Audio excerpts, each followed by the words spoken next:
Today is focusing on the ACTFL Standards, and the next workshop will focus on integrated performance assessment. And we start today with Dr. Nathalie Porter, Director of CSLS and Principal Senior Lecturer of French, and Dr. Stacy Johnson, Senior Lecturer of Spanish and Assistant Director at the Center for Teaching. So thank you both very much for being here. And we'll start off, and then we'll have some time for discussion afterwards, okay. Right? Yeah.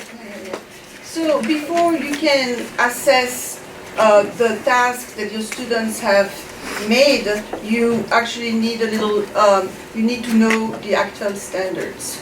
And they were recently revamped, and they now have 5 goal areas, as you can see there: communication, communities, comparisons, connections, and cultures.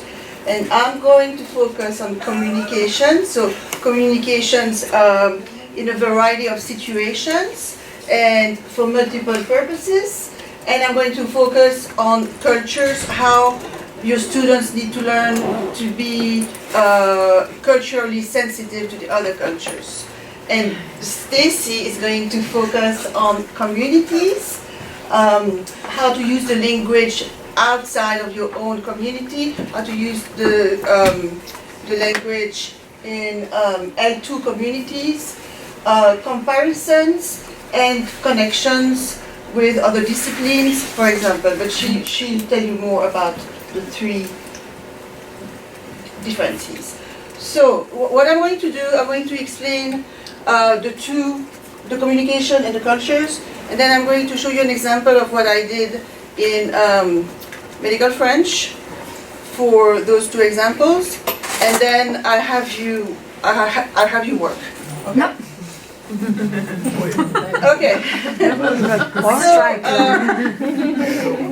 So as you can see on this picture, there's 11 content areas, and for the communication, the content areas are I'm going to focus on interpretive, interpersonal, presentation. I'm going to explain to you what it means, and cultures, its practices, perspectives, and products. But what I want to say is that they're always interweaved, always. The 5 C's and all of the content areas.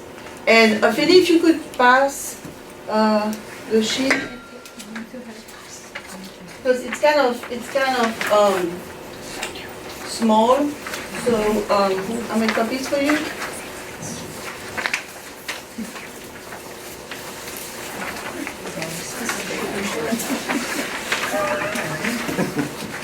So what I want to say, so what I'm going to start with communication and the 3 modes. I'm sure you're already familiar with the 3 modes of communication, but I'm going to repeat what they are and show you examples. So interpersonal communication, it's a productive standard. It's a productive task, I mean. So you interact with someone, you negotiate the meaning, you ask questions. It's not alone, and it's productive. The interpretive communication is not productive, it's more reflexive. So for example, you give a text to a student with questions, and the student interpret the text alone, or you let the student view a video, and the student has questions, and he interprets the meaning himself, okay? It's not, there's no interaction with anyone. And then you have the presenter. So what I wanted to say also is that interpersonal communication, this mode is not prepared. Students do not prepare for this, okay?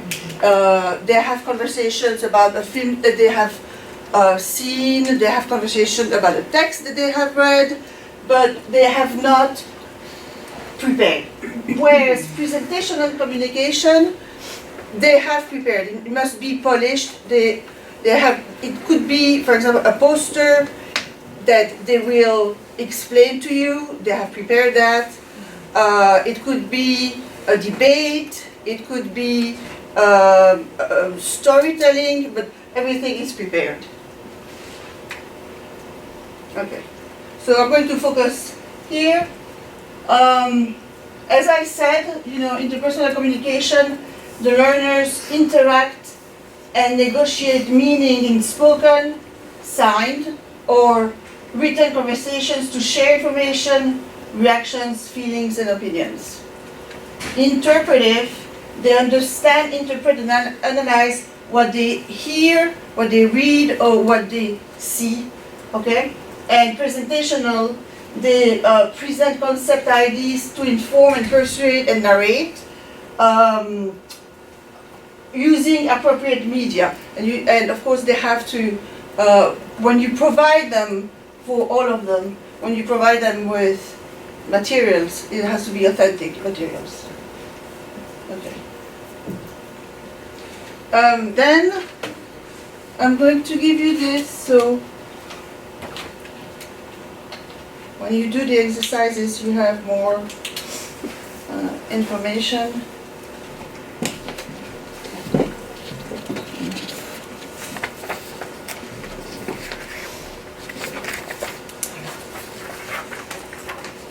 So for each mode of communication, you can use them in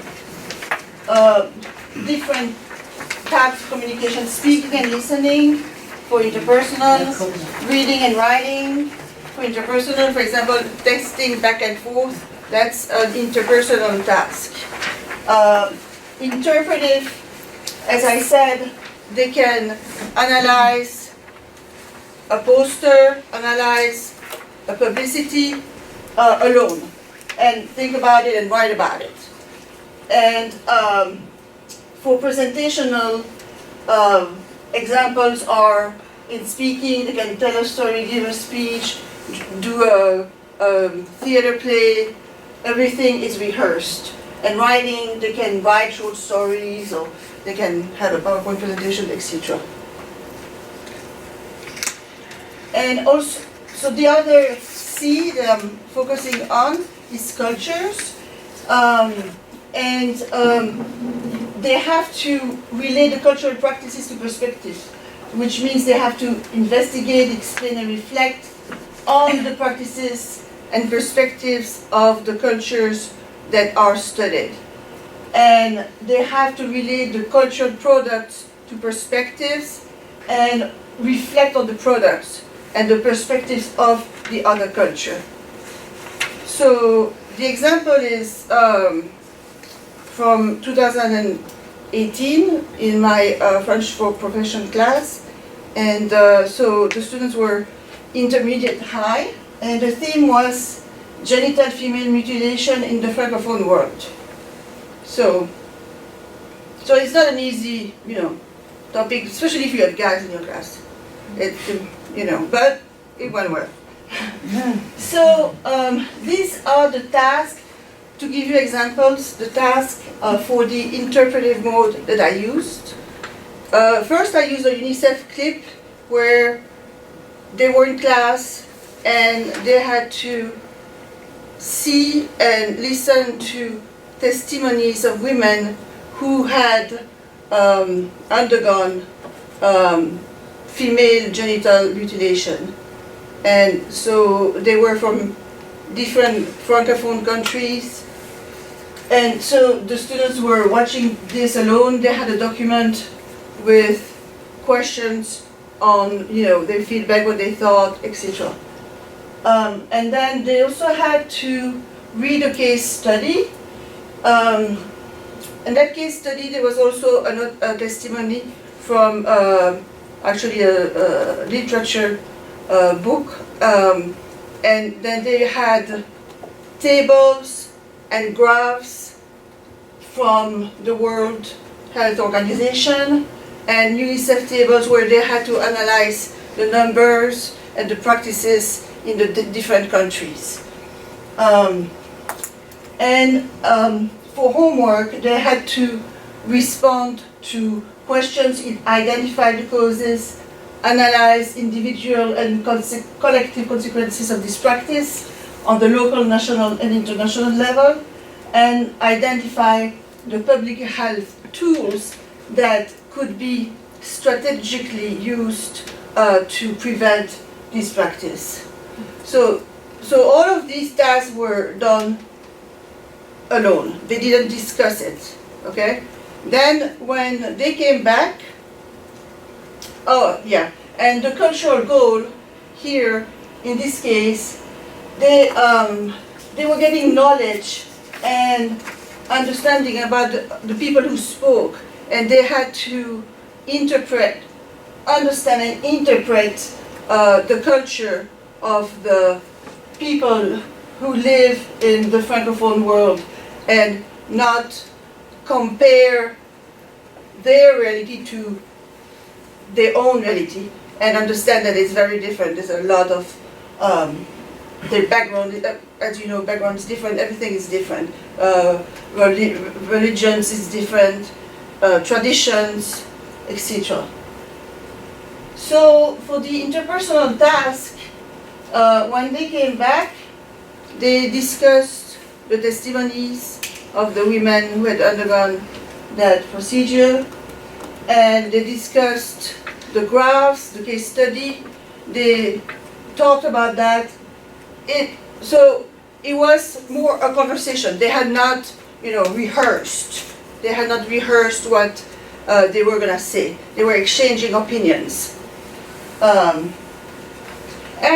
finally, they had to negotiate a country that they would pick to study, to do their research on that practice, a specific country in Francophone Africa, or another Francophone country that they would like to focus and work on. So that was the interpersonal. So as you see, there's a lot of exchanges there. And so for the cultural goal, the cultural C was integrated because they had to interact with clarity and cultural sensitivity. I insist on that, cultural sensitivity about the culture that they were studying. Okay? So this is one of the posters that they analyzed, okay? And as you can see, it's a flower, but it has stitches. So they analyzed this poster and discussed it in small groups, so it was an interpersonal task, okay?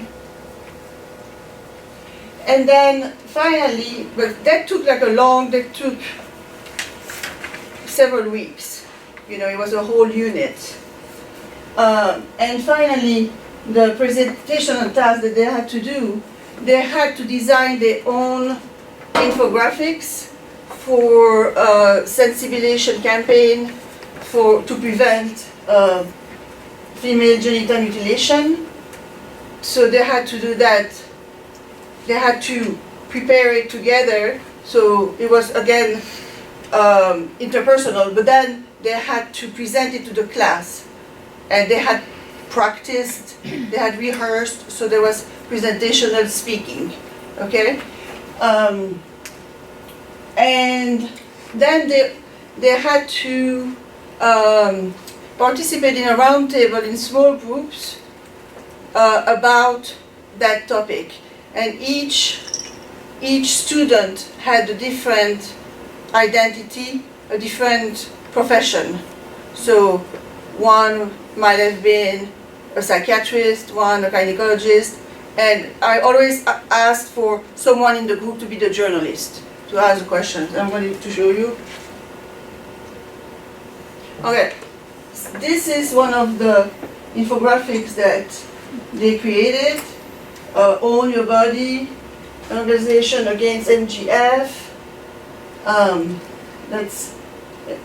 That group had studied the situation in Senegal, and then there's a group that studied the situation in Egypt, and you can see that they integrated statistics, numbers and everything, and the situation of the part of the population who is more susceptible to undergo this procedure. Okay, and they said why they studied also why it was not stopped yet, like religion, tradition, health, and control on sexuality of women. And that's the round table. I'm just going to show you a minute. Je m'appelle Christina et je suis la représentante de la santé publique pour ce segment. Aujourd'hui, on va discuter des mutilations génitales féminines pour les MJF. D'abord, j'aimerais vous présenter à mes collègues Shana et Sarah. Bonjour Shana et Sarah. Bonjour, je m'appelle Shana et je suis psychiatre spécialisée dans la santé mentale des femmes et les traumatismes. Je travaille avec des femmes en Djibouti depuis 10 ans. Et bonjour, je m'appelle Sarah, je suis gynécologue et donc je pratique comme médecin dans la branche de médecine consacrée à l'étude des femmes et je travaille à Djibouti depuis 15 ans.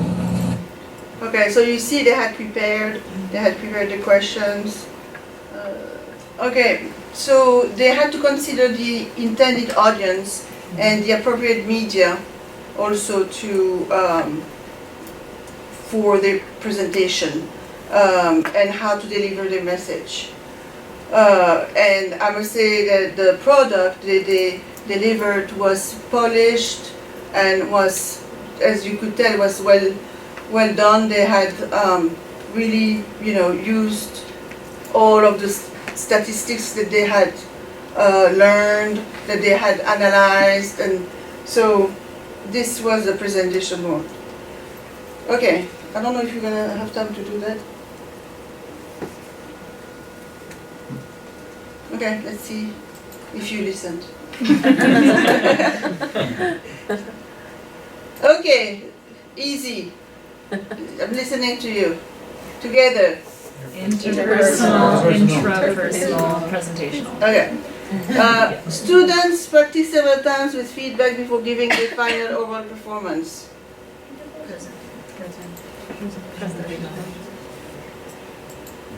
Yes. Two-way communication.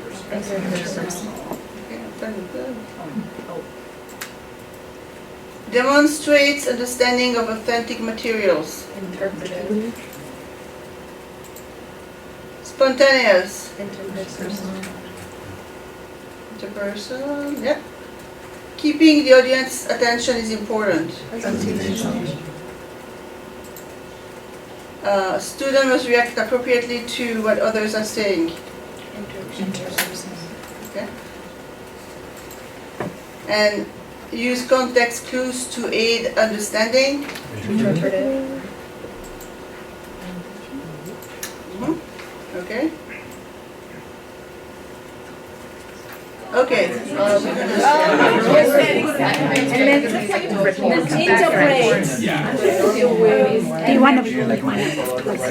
Okay. So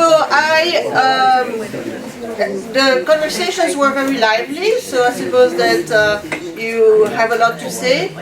Who would like to give what they give a feedback about what they talked about at maybe the novice level of any language?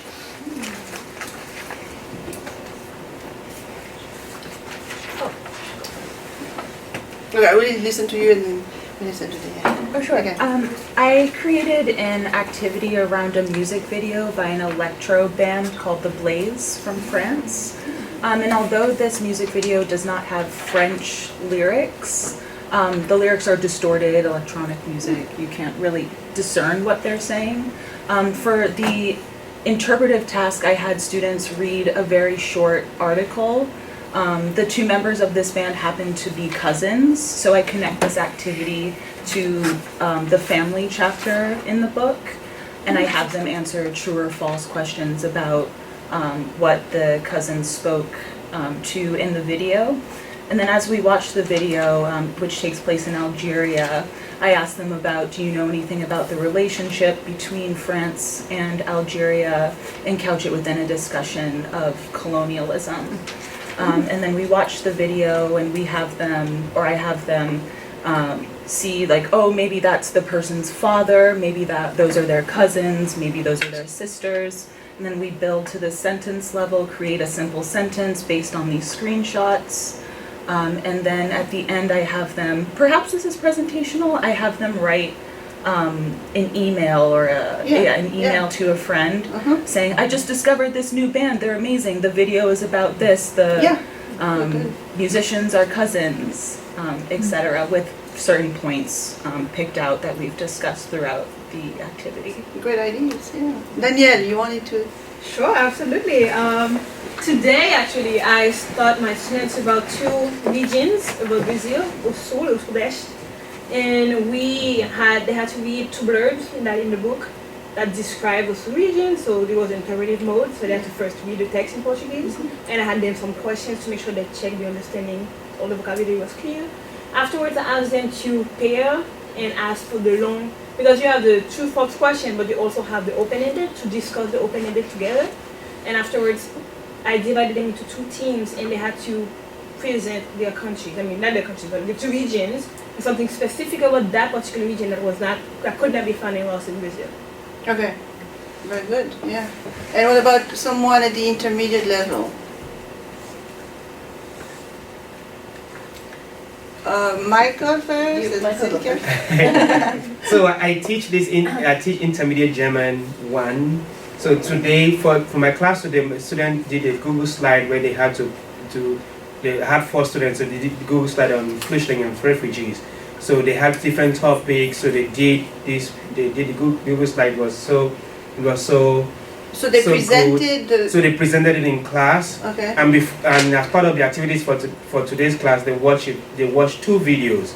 So not only did they present the Google slide, we had to discuss what they understood from the videos, because the videos was about interviews that people in Germany did about refugees who could naturally speak So they watched the videos by themselves first? Yeah, they watched the videos by themselves at home, interpretive and they interpreted the videos, and also they discussed among themselves, because I wanted. Before I'm doing the Google slide, they actually discussed among themselves and gave me feedbacks, not only about what they prepared for the Google slide, about what they thought about what the other person presented. Okay. Yeah. And how did you integrate culture? So because I wanted them to, we discussed this on the level of who is a refugee and who is a German. Yeah. Why is he German, and why is he going to have this strong construct, even if he has lived so many years in Germany, of that stigma of refugee. So we wanted to understand what does it mean to be German, and from the context of refugees. That's very good. Yeah. Thank you. Silke? Yeah, actually, I coordinate this level, so and all the levels, but I just want to add on to. So I was actually going to give a similar example, but I want to add on. We use Google Slides as a tool at all levels for presentational communication, and what the example that Michael has, I think, is a really good one. The way it's used is to create kind of an interactive information sharing thing. So in order to give the background needed to understand whatever texts we're doing for the interpretive and the interpersonal discussion. For instance, on the refugee topic, each student would get one simple question, like, why are the refugees leaving Syria, for instance? What's the difference between emigration and immigration? Just some really basic things. And together as a class, each very short presentation can help them understand the videos, the text, the music, and everything that follows. So instead of kind of having the presentation at the end, it's actually at the beginning. And the theme is so rich that it would be actually easy to integrate the other 3 C's in the lessons, right? So we have 5 C's. We've looked at 2 of them. And we also want to talk a little bit about proficiency and performance, because between the 5 C's, which create the 5 standard areas that we're going to always reference back to when we're creating our instruction and our assessments, and then the proficiency levels that are going to create realistic expectations for what students should be able to do at the level we're teaching at, we should be able to have a clear idea of what evidence we want to collect from students, both in class, just as formative evidence that they're doing well, that they're following along, that they're keeping up, but also at the end of units or at the end of this semester, so that we have evidence, not just of what they know, because unfortunately if you know a lot of language but you can't do anything with it, it's useless knowledge. Not just of what they know about language, but what they can do with the language that they've worked with this semester, right? Now, here's the bad news. Your students know a lot more about language than what they can do. So if you're measuring what students know, you're going to get really impressive results a lot of times. If you're measuring what they can do, you're going to need a little bit more patience. But there are really clear guidelines from ACTFL. So I wanted to start out actually with this part, and then we'll get back to the 5 C's. The levels that I typically teach are first year, and there's no specific markers. Like by the end of first and second semester Spanish, a student should be able to do this and this, or they should be at such a level. However, many college language programs want about 60% of their students by the end of the first year of language to be just getting to that intermediate low point. And many, this is not true for every language program, so I'm trying to hedge as much as possible. Many language programs say they want their students to be at intermediate mid by the end of that second year of instruction. Now, we're really talking about schools that are doing very sort of traditional models where you use a textbook and you start in first semester and go on. With Spanish, often our students test just a little bit higher than other languages because there's sort of a high likelihood a student has had some Spanish before they take it in college, even if they sign up for first semester. There's a less high likelihood that a student's had Hindi before they take it in college. So it's maybe our expectations have to be tempered a little bit according to our population, the type of students, whether they've had a proficiency-oriented instruction or all grammar instruction. So there's a lot of things. But in my mind, I'm sort of thinking, if my students can be approaching, if about 60% of them can be working at the intermediate low level by the end of the first year, we're doing a really good job. And I happen to know for a fact that there are some excellent, amazing programs with great staff, great directorships, making all their own curriculum, doing everything the ACTFL way, and they're really struggling to get that 60% of their students at intermediate mid by the end of the second year, because language is just funny. It doesn't always, people don't always acquire language the way we think they should. So that's just to give you an idea of kind of how hard it is. And you'll notice from this diagram that the novice range is the smallest one and they kind of get bigger. And that actually represents how much time it takes to work your way through that stage before you move on to the next proficiency level. The higher you go, the broader your knowledge becomes and the harder it is for you to work through that proficiency level and acquire what you need to move on to the next one. The other thing I'm going to say is that very few people qualify as distinguished in their native language.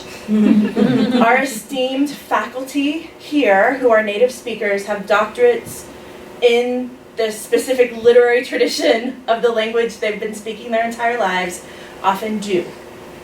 Diplomats, people we see on the news as having really important positions in their countries, they often do. Like Trump. Such a good example. The U.S. government aside, people we see from other countries. But it's actually very rare to reach what ACTFL considers the highest level of proficiency, even in your native language, because it represents a specificity and an adherence to a standard version, a perfect version of the language that doesn't actually exist in the real world. It only exists in sort of artificial settings. So in order to get a teaching license in most places, you have to have an advanced low level of proficiency.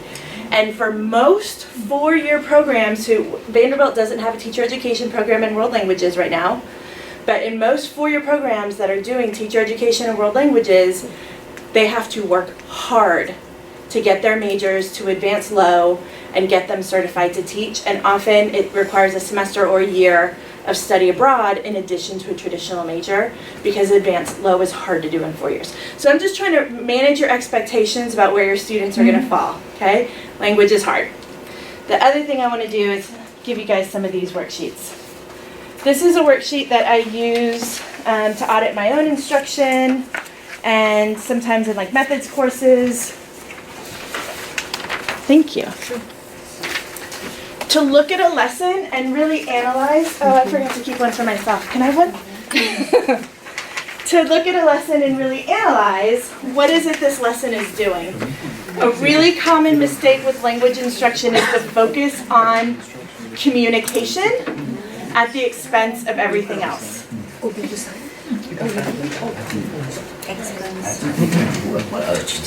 Well, we have 5 content areas: communication, cultures, connections, comparisons, and communities. So if your language course focuses exclusively on teaching students the grammar, vocabulary, and the 3 interpretive mode skills that they need to communicate effectively, and isn't really consciously paying attention to the other skill areas, or the other standard areas, it's very possible that some of that stuff is going to slip through the cracks, and that's a really common thing that happens in language programs. So just as an audit sheet, if you want to take a lesson and audit it to see how it fits into the standards, a tool like this can be useful. Let's actually look at Natalie's lesson on female genital mutilation that she presented to us earlier. Take 2 minutes, actually less than that, take 1 minute just to look at this, and on your own, without conferring with your neighbor, make a few notes about how her lesson fits in. The first page we've talked about quite a bit already. I'm interested in you guys looking at the second page. And if you can't remember what these content areas include, remember that Natalie handed out this worksheet that has all 5 standards on it, so you can refer back and forth between these 2 sheets. Just 1 minute to jot down some notes about connections, comparisons, and communities in Natalie's lesson about genital mutilation.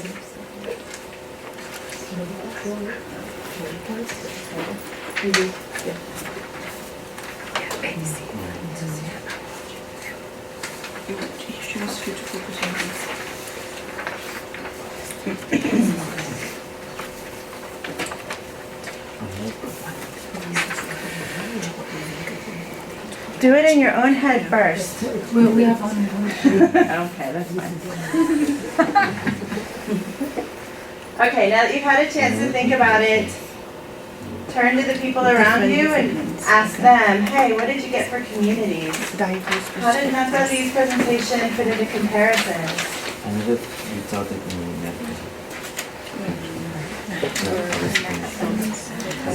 Also with biology, when they had it was this different kind of decision.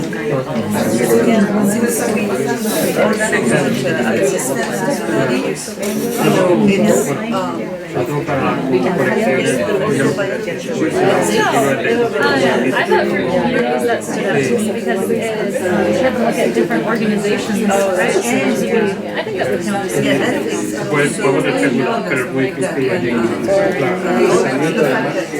No, but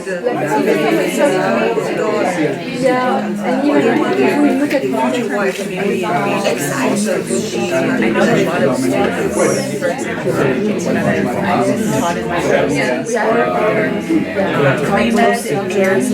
French or neuroscience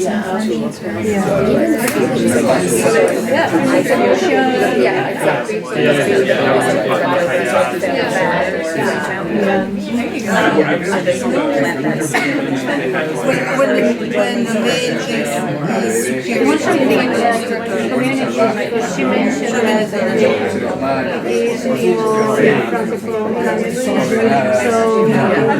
their presentation, probably they can analyze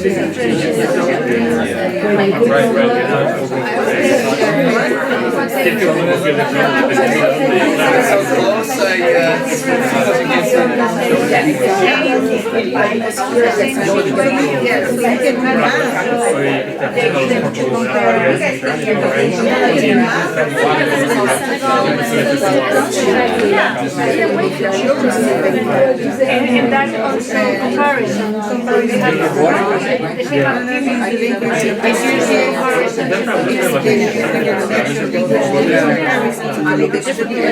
Similar cultural practices.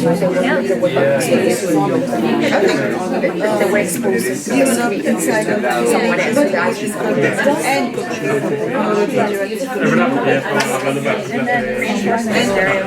All right, everybody, I'm sorry to cut you off, but want to make sure we have time to do more discussion. So the bottom with communities. Does anyone have a clear way that they saw that Natalie's lesson connects with communities?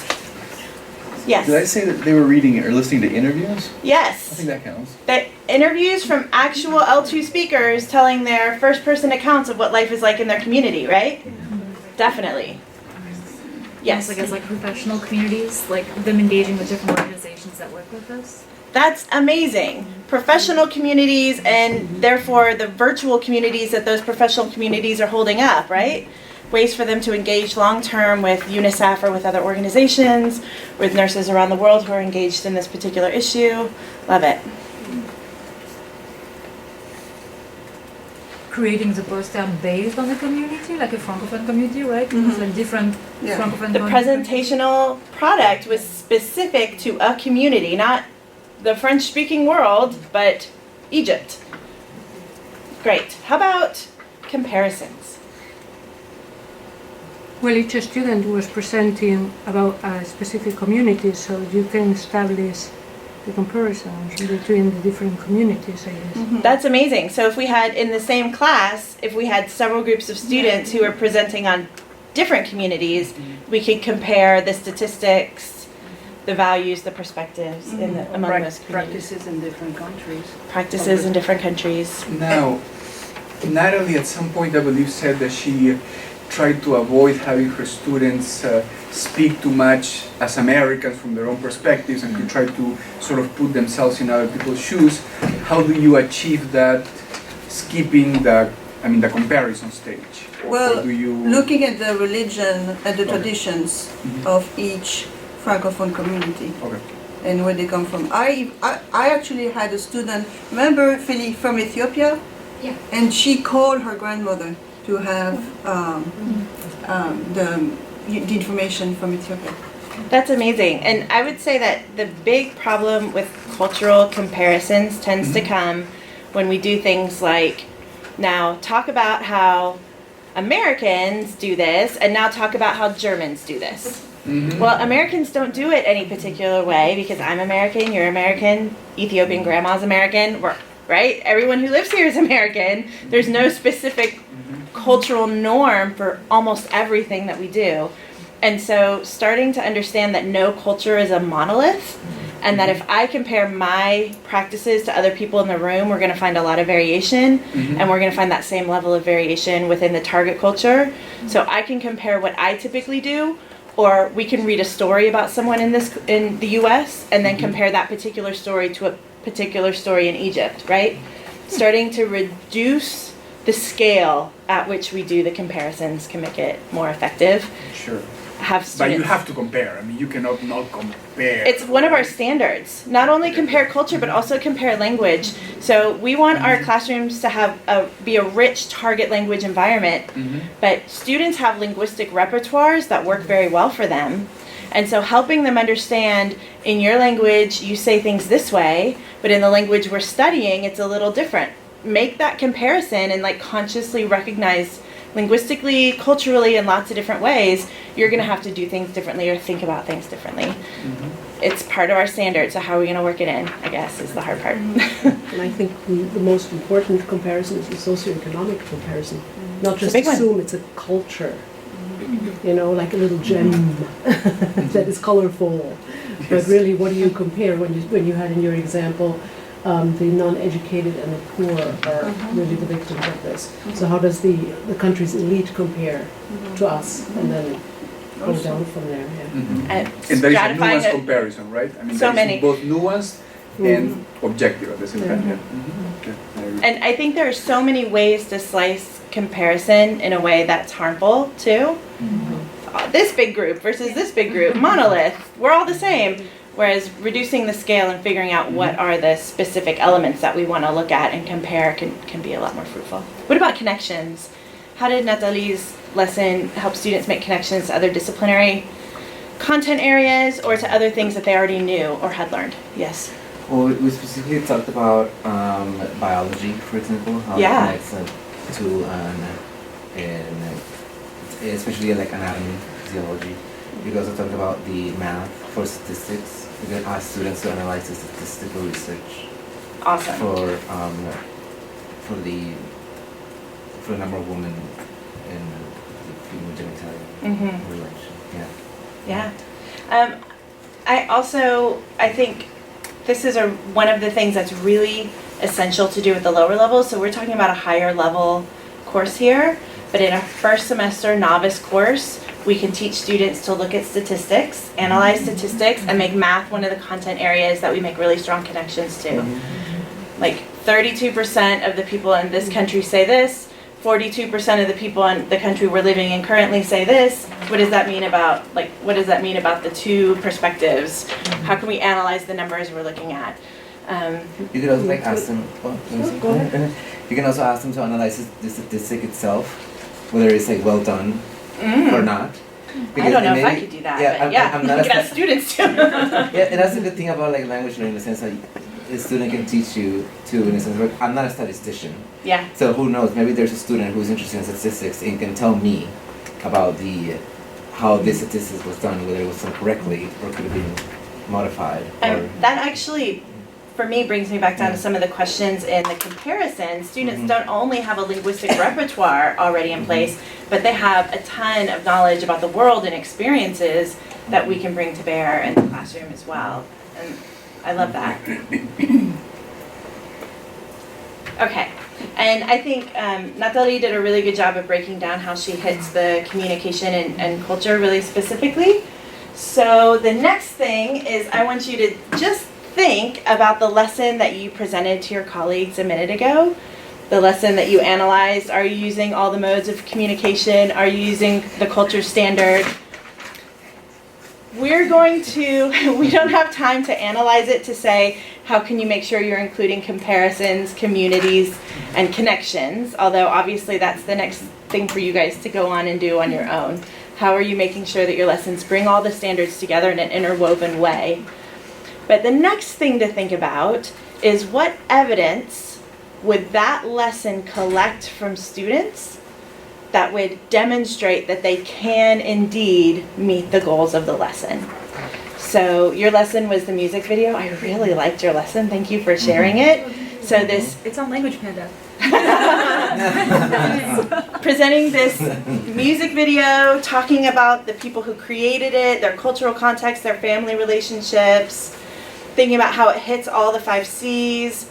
Now, what evidence are we collecting from students? I think in yours it was pretty obvious. You're collecting a presentational task at the end in the form of an email. That's evidence we have of whether students have done everything they need to do. The next thing we need to know is proficiency is a little different from performance. Proficiency is what people can do unrehearsed in the real world if they happen to come across an Algerian in the Kroger. However, performance is what they can do in our classrooms with limited variables when they've had time to think about the material and learn it in a classroom setting and practice with it, right? So you weren't doing interpretive, you were doing a presentational task, writing an email. So we have our performance descriptors from ACTFL that we can look up anytime online that tell us, okay, if this is a first-year course, then what are the things students should be able to do in a presentational task with language? They can present simple, basic information on very familiar topics by producing words, lists, notes, and formulaic language. Does an email contain a lot of formulaic language? Yes. Mine do.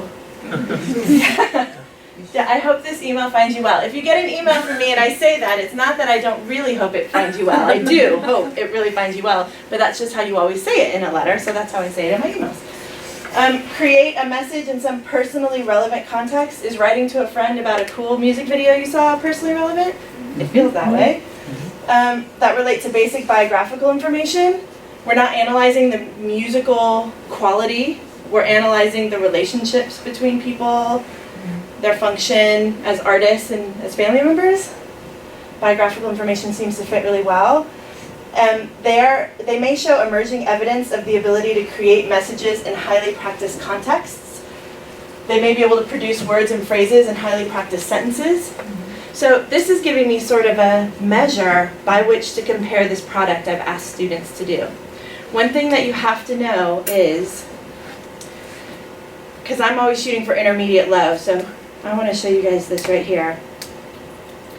In the intermediate low context, when intermediate low writers attempt to perform writing tasks at the advanced level, their writing will deteriorate significantly, and their message will be left incomplete. Asking students to spend a lot of time talking about one thing, and then discussing one thing, and then writing a short, personally relevant, highly formulaic, very practiced email is an appropriate task. But if they came to class, I showed them the video, and then asked them to write a 3-paragraph essay describing the artistic contribution, the family connections, and what I personally thought of that musical style, without all of those other supports in place, I know as their teacher that their writing will deteriorate significantly and their message will be incomplete. I'm asking them to write terribly. I'm requiring it of them. Whereas a task like the one you put together gives them everything they need step by step to create that very rehearsed, very practiced formulaic language.